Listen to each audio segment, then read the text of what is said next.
Salve galera, tudo bem com vocês? Tudo certo? Galera, na aula de hoje vamos começar a trabalhar sobre as ligações químicas. Na aula de hoje, especificamente, vamos fazer uma introdução às ligações químicas e entrar no modelo das ligações iônicas, tá? Bom, aqui o sumário da nossa aula de hoje vai se dividir então da seguinte forma: vamos fazer uma breve introdução às ligações químicas, depois vamos ver os tipos de ligações, né, ainda como parte da introdução. Depois vamos ver o modelo da ligação iônica, tá? Depois vamos ver um breve conceito sobre a regra do octeto. Depois, como se formam as ligações iônicas, as energias envolvidas nas ligações iônicas, a energia potencial, que é uma delas, né, envolvida na energia potencial de Coulomb, envolvida nas ligações iônicas, e depois os principais compostos iônicos presentes no nosso dia a dia. Tá? Iniciando então com a parte da introdução sobre as ligações químicas. Bom, as ligações químicas são associação de dois átomos. A gente vai estudar quando a gente se refere individualmente a essas ligações, então elas são associações entre dois átomos, tá? Onde a energia resultante desta ligação vai ser menor do que a energia resultante dos átomos separados. Tá? Então, por isso que as ligações acontecem, as ligações químicas se formam, porque a energia no final do processo, a energia dos átomos separados é maior do que a energia de quando eles estão ligados, né? Isso pode ser representado por esse gráfico aqui, quando nós vamos ter o seguinte: aqui é a distância entre os dois átomos. Então, quando essa distância tende ao infinito, esta energia potencial tende a zero, ok?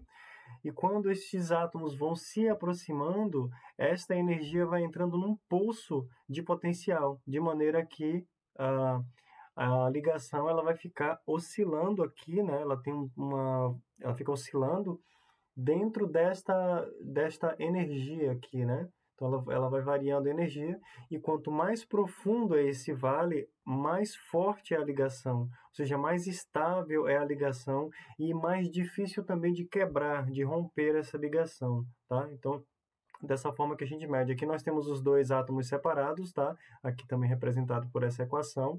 E aí aqui a gente tem os dois átomos que estariam ligados de alguma forma, né? Por ligação covalente, iônica ou ligação metálica.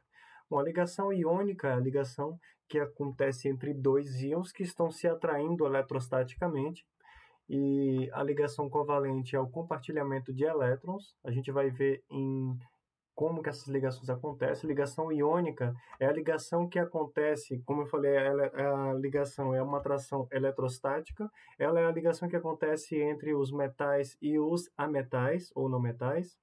A ligação covalente é a ligação que acontece somente entre os não metais, compostos não metais, né? Então temos ali o oxigênio como um exemplo de não metal, o hidrogênio que também é um exemplo de não metal. A ligação que é formada aqui então é a ligação covalente, e a ligação metálica, que é a ligação que ocorre entre os metais, sejam eles quais forem os metais, ok?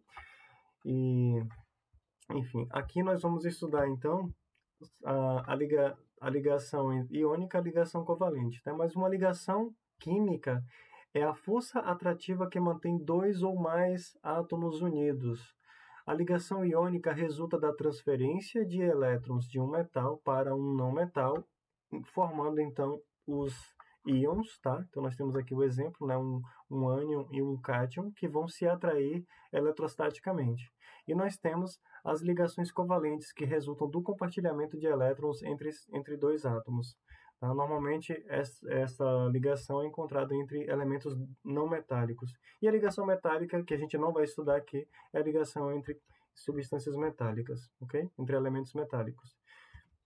Então, vamos entrar agora no modelo, vamos entender o modelo da ligação iônica.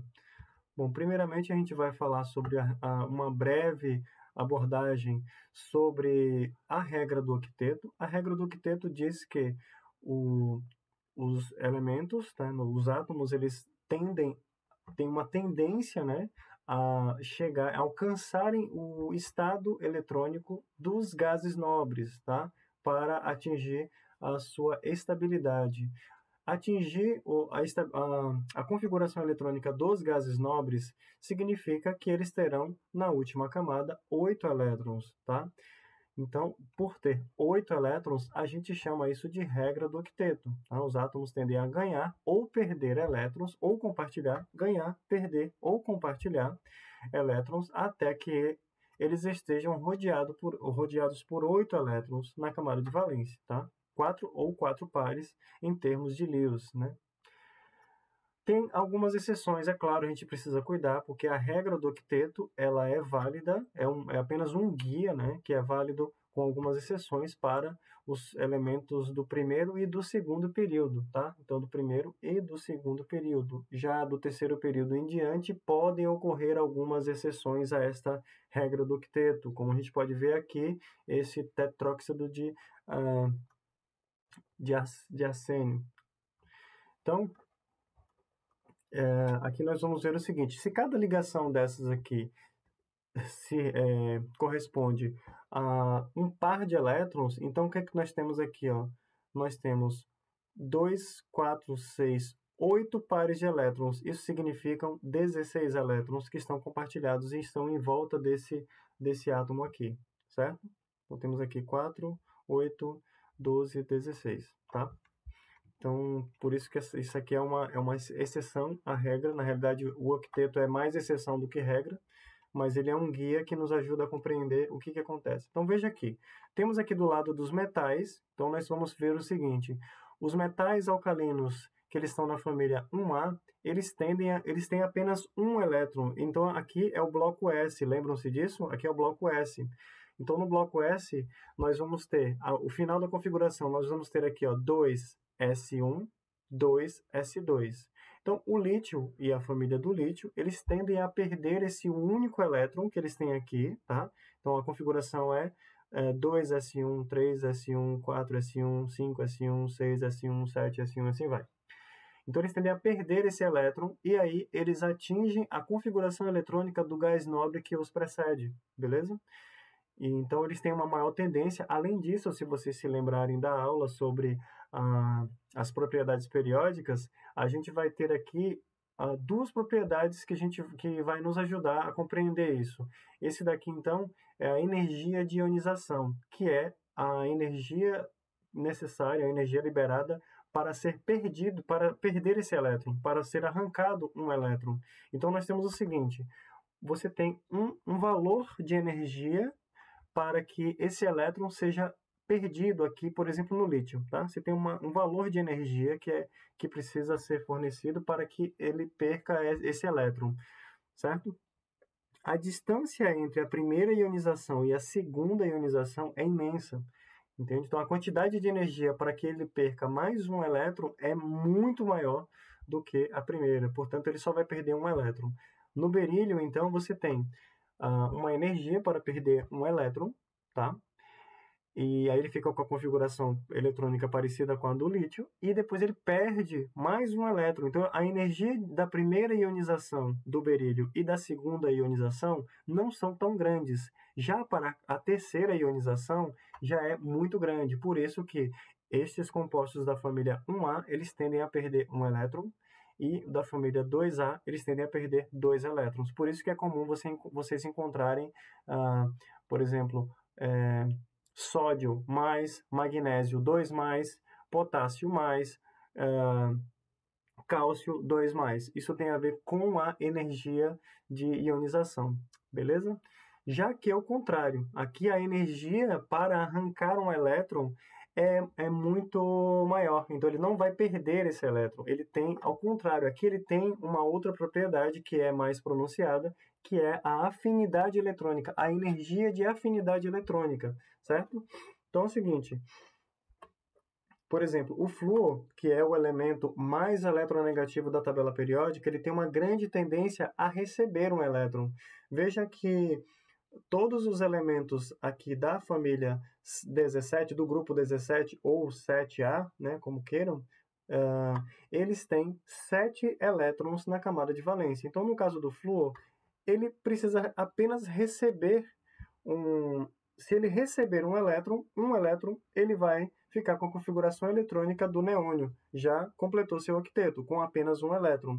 é mais fácil ele ganhar um elétron, tá certo? E ele tem uma tendência de receber esse um elétron, do que perder os 7 para ficar com a configuração eletrônica do hélio, tá certo? Então, a energia de ionização do flúor é bastante alta, porque ele não tem nenhuma tendência de perder elétrons, já a afinidade eletrônica dele é favorável que ele ganhe elétrons, né? Então, ele ganha um elétron ficando aqui com a configuração do neônio, tá? Dito isso, então, vamos ver aqui algumas configurações eletrônicas dos átomos no seu estado fundamental, onde a gente vai observar aqui as respectivas camadas de valência, por exemplo, aqui do lítio e o seu vizinho berílio. Então, nós temos 2s2, então eles têm uma configuração aqui igual a do hélio mais 2s1. O berílio é igual ao do hélio mais 2s2, como eu havia falado. Então, vocês vão normalmente observar este tipo de ionização aqui, ó, o alumínio também, né, que é um metal de transição ali. Então, o que você vai sempre observar? É que, de acordo com a família na qual se encontra estes elementos aqui, é a quantidade de elétrons que eles vão perder para atingir o octeto, certo? E aqui nós temos os elementos não metais, beleza? Aqui nós temos as respectivas configurações eletrônicas. Então veja aqui, por exemplo, que eu falei do flúor. O flúor tem 7 elétrons na camada de valência. Lembram que aqui na configuração basta formar 2s2, 2p6 para ficar com a configuração do neônio? Então ele vai ganhar um elétron mais fácil, ficando F-. Esses sobrescritos aqui significa a carga que esse átomo está apresentando, tá? Então, o que significa? No caso do lítio mais, ele perdeu um elétron. Berílio 2 mais, ele perdeu 2 elétrons. E aqui no nitrogênio 3 menos, ele ganhou 3 elétrons. O oxigênio 2 menos ganhou 2 elétrons. E o flúor menos ganhou 1 elétron, tá? Então, esse é o significado desses sobrescritos aqui, beleza? Vamos seguindo.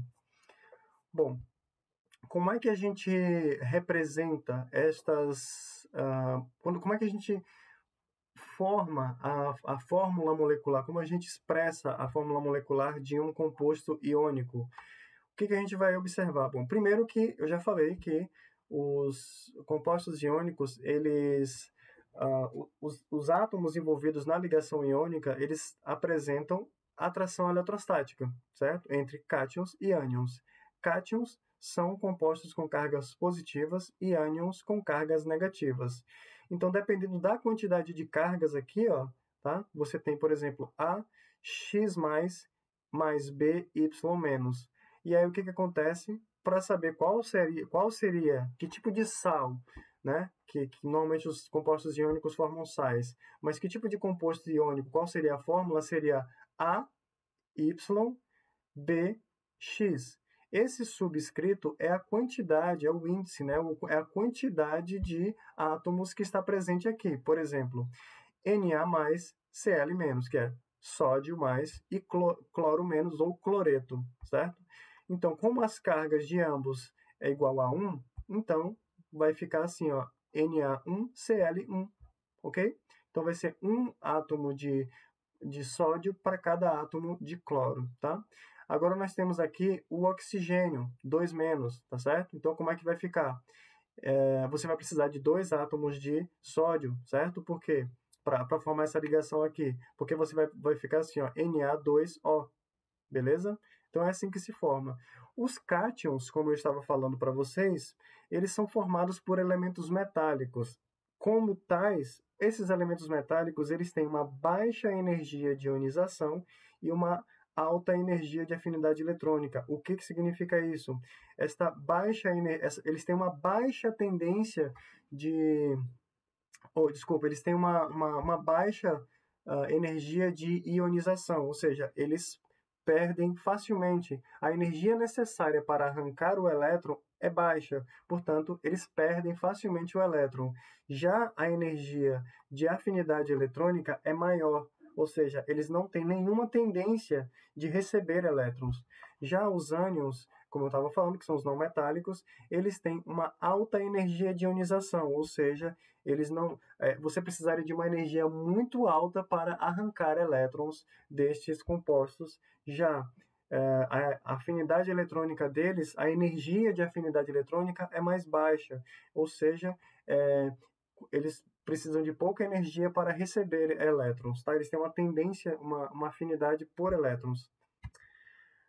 Bom, então, já que a gente já sabe que existe essa relação entre a energia de ionização e a afinidade eletrônica, somente estas características não justificam a formação dos compostos iônicos. Eu vou utilizar como exemplo a formação do NaCl, mas esse exemplo vai valer para todos os demais compostos iônicos, tá?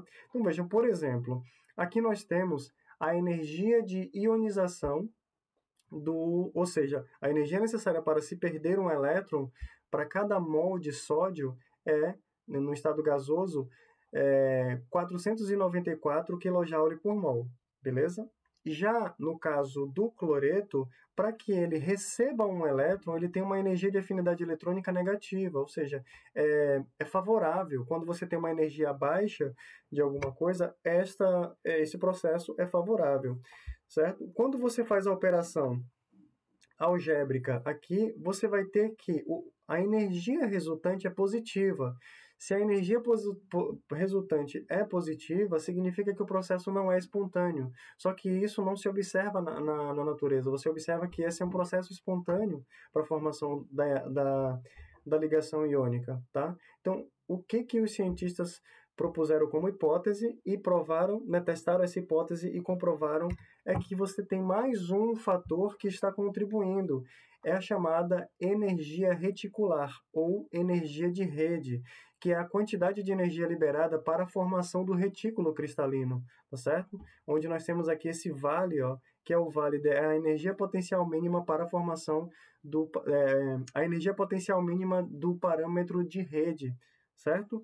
Então, o que nós vamos ter aqui? Quando nós fazemos a operação algébrica aqui entre a energia de ionização do sódio mais a energia de afinidade eletrônica do cloreto e a interação, a formação do retículo da rede, né? A formação da rede de ligação iônica aqui do sódio e do cloreto é menos 787 kJ por mol. Quando se soma isso aqui tudo, vai dar um valor negativo. Então, isso aqui é o que justifica a formação dessa ligação, tá? Do composto iônico. Aqui tem um videozinho que eu vou exibir na sequência para vocês, mostrando, né, exemplificando como uma animação, tá? A pessoa você vai ver um experimento, então logo em seguida tem uma animação exemplificando isso que está aqui mostrado mostrado aqui nessa reação, né, onde o sódio que tem um elétron, teria um elétron no estado fundamental, né? Aqui você tem ambos no estado fundamental. Você tem o sódio no estado fundamental com um elétron na sua camada de valência. Ele vai fornecer esse elétron para o cloreto, né, naquele cabo de guerra entre energia de ionização e energia de afinidade eletrônica, e você vai ter isso daqui, tá? Então, vejam o vídeo na sequência, tá? E em seguida a gente já vai para o próximo slide. When a piece of sodium metal is added to a flask of chlorine gas, a vigorous reaction takes place that releases a lot of energy, and sodium chloride, a common table salt, forms. The chemical details of sodium chloride formation are similar to the formation of many other simple ionic compounds. Let's view the process of ionic compound formation on the atomic scale. Many chemical reactions occur through a series of steps. In the process of ionic compound formation, the key step is electron transfer from the metal to nonmetal to form oppositely charged ions. As a chlorine molecule approaches the sodium surface, yet before it makes contact, electron transfer occurs. Then a series of rapid steps, too complex to detail here, forms free chloride ions that are attracted to sodium ions and energy is released. Let's isolate the key step and examine a simplified version of it. Electron transfer from a metal atom to a non-metal atom. The sodium atom has 11 protons and 12 neutrons in its nucleus and 11 electrons around the nucleus. The chlorine atom has 17 protons and 18 neutrons in its nucleus, and 17 electrons surround it. The sodium atom transfers an electron to the chlorine atom, and the ions attract each other and release energy.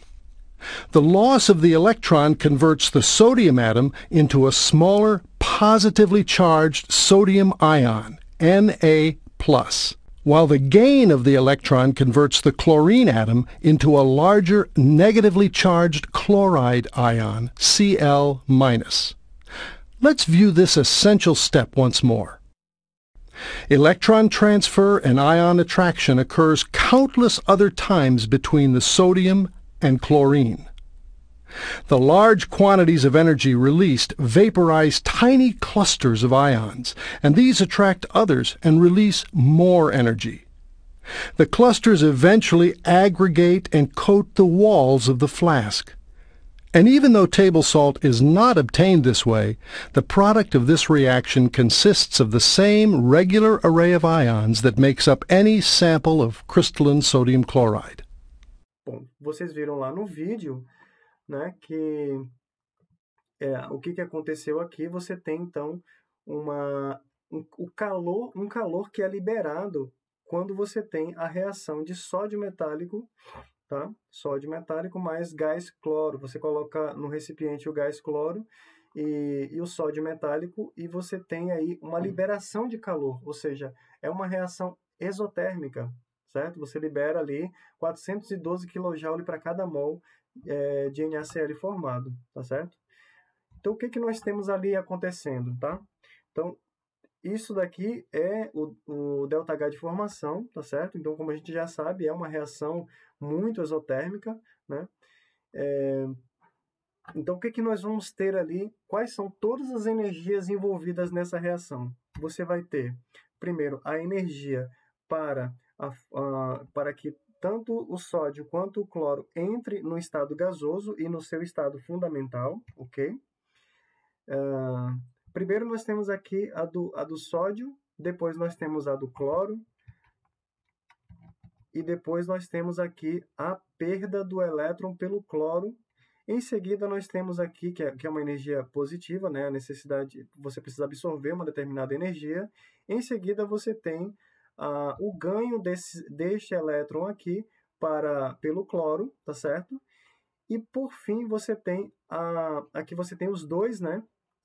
Você tem os dois aqui que vão no estado gasoso, né? O cátion e o ânion, que vão se ligar, formando então esta rede, né? E aqui nós temos todos esses valores de cada uma das etapas, tendo aqui no final, né, contando com o ΔH de rede, tá, que é o calor absorvido aqui, desculpa, o calor liberado, tá, e o resultante total aqui, né, da formação vai ser de 412 kJ por mol. Bom, o que justificaria, então, essa energia de rede? É a energia potencial de Coulomb, certo? Onde nós temos quais características nessa equação aqui? A gente não vai fazer cálculo, mas a gente vai analisar essa equação e fazer um exercício qualitativo, tá? Na sequência. O que a gente vai observar? Essa energia potencial aqui entre os dois, entre dois átomos, né? Então, nós temos aqui o ânion, que agora vocês podem ver que eles têm um raio maior do que o do cátion, tá? Então, quando um átomo recebe um elétron, ele aumenta o seu volume. Da mesma forma que um átomo, quando perde um elétron, ou dois ou mais, enfim, ele reduz o seu volume, tá? Bom, aí é o seguinte, nós temos aqui o E, que é a energia potencial eletrostática, e nós temos o Z é a carga, qual que é a carga, né? Se é mais 1, mais 2, mais 3, vezes a carga elementar, que é a carga do elétron, né? A carga elementar, que é 1,6 vezes 10 a menos 19 Coulomb, certo? Então, você tem aqui a carga de ambos. E aí, aqui no denominador, você tem a distância, né? O D12, que é a distância entre o íon 1 e o íon 2, ok? E ε0 é a permissividade do vácuo, tá? Que tem esse valor aqui, mas enfim, a gente não vai calcular, só para vocês saberem. E o D12, como eu falei, é a distância, né? Ou a soma dos raios dos cátions e dos ânions, tá certo? Então vamos fazer o seguinte, vamos dar uma olhada aqui nessas... Vamos comparar aqui, né? Temos aqui A, B e C.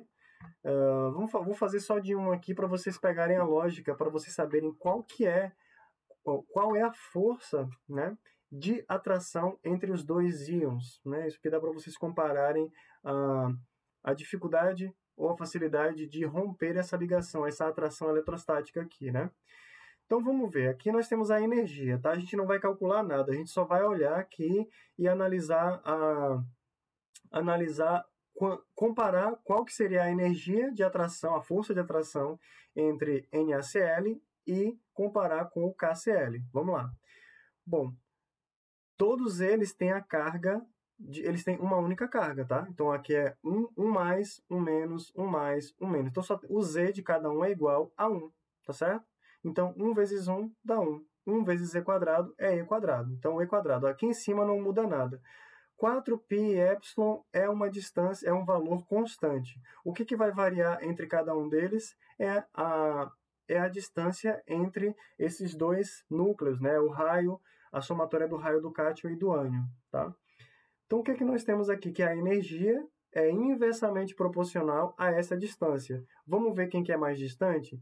Né? Sem olhar os valores, a gente já sabe que, bom, cloreto aqui é igual em ambos os casos. O que a gente vai comparar? O sódio e o potássio. Qual dos dois, sem olhar os valores, né, mas só pensando na tabela periódica e no número, na quantidade de camadas, qual dos dois que vai ter o maior raio? O que tem o maior raio é o potássio, tá certo? Portanto, o D aqui, ó, a distância aqui é maior. Se a distância aqui é maior e a energia é inversamente proporcional, então este daqui tem uma menor energia potencial do que este daqui, certo? A energia para romper a interação NaCl precisa ser maior do que a energia para romper KCl. Entendido? Então, por exemplo, se você tiver um exemplo, se você quiser fundir esses dois sais, provavelmente o ponto de fusão, né, o ponto que vai derreter esse sal aqui, ó, o NaCl, a temperatura para fundir o NaCl vai ser maior do que a temperatura para fundir o KCl. Aí eu estou comparando aqui, ó, esse E com uma propriedade que eu posso ver, né, o sal derretendo, né, por exemplo. Aí você pode usar a mesma lógica aí vocês mesmos para poder comparar os demais aqui, né, B e C, tá? Bom, uma outra característica dos sais, né, vou usar, por exemplo, o NaCl, vocês podem pegar, inclusive, esse sal que a gente usa para churrasco, tá? Vocês vão observar o seguinte, que aquilo é um cubo perfeito, tá? Na natureza, aquilo é um cubo perfeito. Quando você quebra isso aqui, ó, essa estrutura do composto iônico, ele está diretamente relacionado com alguma propriedade física visível, né? Então, se você pegar e quebrar o sal, esse sal que você usa para churrasco, que é melhor de enxergar do que o sal refinado, você vai observar que ele vai quebrar sempre em cubos menores. Isso por quê? Olha o que acontece aqui, ó. Você tem um cátion sendo atraído por um ânion, que está sendo atraído por outro cátion, que está atraído por outro ânion, que está atraído por esse cátion, e assim sucessivamente. Imagina isso em 3 dimensões. Quando este sólido iônico aqui, ele sofre um golpe, né? Enfim, quando ele é golpeado, sofre algum tipo de pressão mecânica, o que vai acontecer? Vai acontecer que esta seção aqui vai descer e você vai ter uma repulsão entre as cargas positivas e negativas com negativas, e aí você vai ter a clivagem do seu sólido, tá? E essa clivagem vai acontecer em linha reta, no caso do NaCl, devido à sua estrutura perfeitamente cúbica.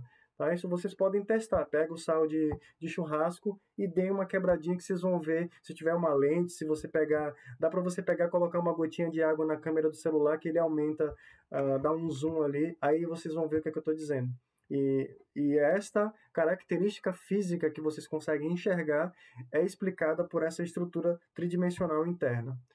Aqui os principais compostos que a gente tem, né? Temos ali NaCl ou cloreto de sódio que a gente tem na nossa casa, KCl ou cloreto de potássio, nitrato de sódio, cloreto de bário, cloreto de ferro ou cloreto férrico, né? Sulfato de alumínio, são compostos que você já deve ter visto. Isso aqui são sais